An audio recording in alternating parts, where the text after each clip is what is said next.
بسم اللہ الرحمن الرحیم۔ رمضان المبارک اور بالخصوص اس کے آخری عشرے کے اعمال میں سے ایک اعتکاف بھی ہے۔ اعتکاف کی حقیقت یہ ہے کہ ہر طرف سے یکسو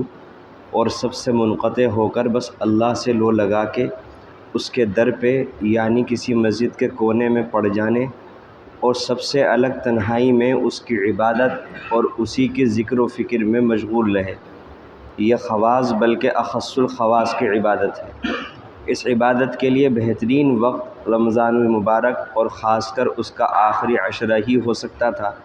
اس لیے اسی کو اس کے لیے انتخاب کیا گیا۔ نزول قرآن سے پہلے رسول اللہ صلی اللہ علیہ وسلم کی طبیعت مبارک میں سب سے یکسو اور الگ ہو کر تنہائی میں اللہ تعالیٰ کی عبادت اور اس کے ذکر و فکر کا جو بے تابانہ جذبہ پیدا ہوا تھا، جس کے نتیجے میں آپ مسلسل کئی مہینے غار حرا میں خلوت گزینی کرتے رہے، یہ گویا آپ کا پہلا اعتکاف تھا،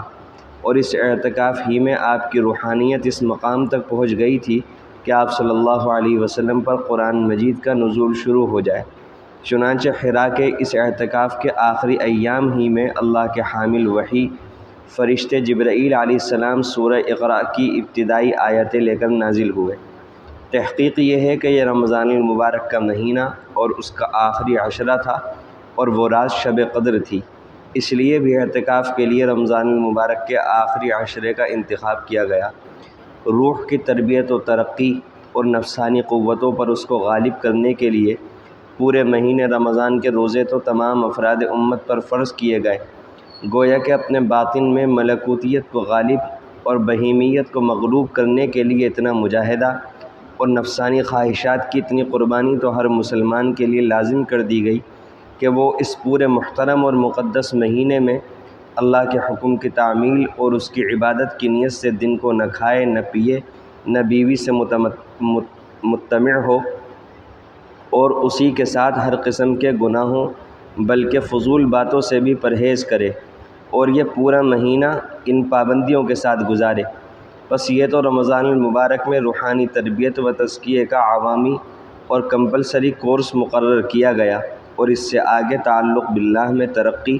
اور ملأ اعلیٰ سے خصوصی مناسبت پیدا کرنے کے لیے اعتکاف رکھا گیا۔ اس اعتکاف میں اللہ کا بندہ سب سے کٹ کے اور سب سے ہٹ کر اپنے مالک و مولا کے آستانے پر اور گویا اسی کے قدموں میں پڑ جاتا ہے، اس کو یاد کرتا ہے، اسی کے دھیان میں رہتا ہے،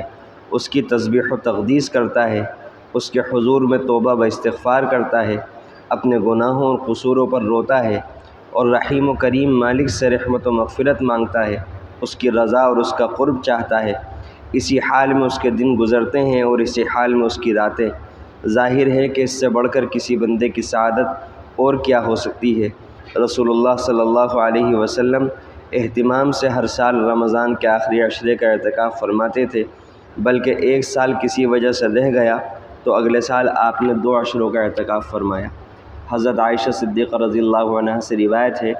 کہ رسول اللہ صلی اللہ علیہ وسلم رمضان کے آخری عشرے میں اعتکاف فرماتے تھے۔ وفات تک آپ کا یہ معمول رہا۔ آپ کے بعد آپ کے ازواج مطہرات اہتمام سے اعتکاف کرتی رہیں۔ ازواج مطہرات اپنے حجروں میں اعتکاف فرماتی تھیں، اور خواتین کے لیے اعتکاف کی جگہ ان کے گھر کی وہی جگہ ہے جو انہوں نے نماز پڑھنے کی مقرر کر رکھی ہو۔ اگر گھر میں نماز کی کوئی خاص جگہ مقرر نہ ہو تو اعتکاف کرنے والی خواتین کو ایسی جگہ مقرر کر لینی چاہیے۔ اللہ تعالی ہم سب کو عمل کی توفیق عطا فرمائے۔